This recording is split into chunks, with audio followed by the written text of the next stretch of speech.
Hello there guys, this is Saul Baker the YouTuber. Today on Saul Baker News, a magnitude of 4.3. That earthquake with a magnitude of 4.3 struck Shadow Factory number 3. I mean, wasn't that big.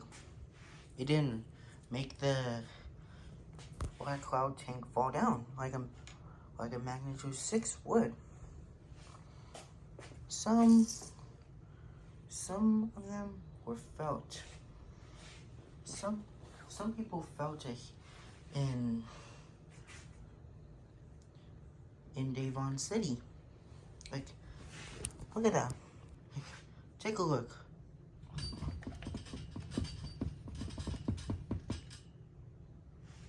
Yep, that's a clip. That's from the Shadow Factory's cameras that recorded the earthquake. Here's another clip from the other camera.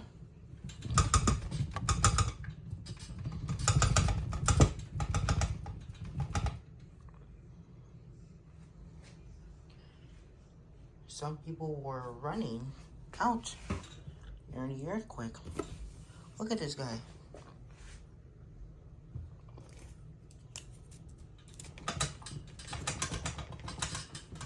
Ah! Run! Everybody run!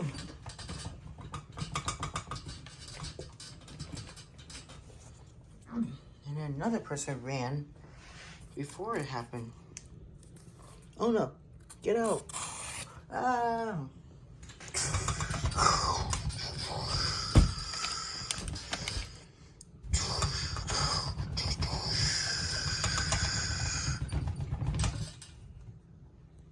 So, if you know the news now about the Devon earthquake at Shadow Factory number 3, subscribe to Saul Baker, which is me.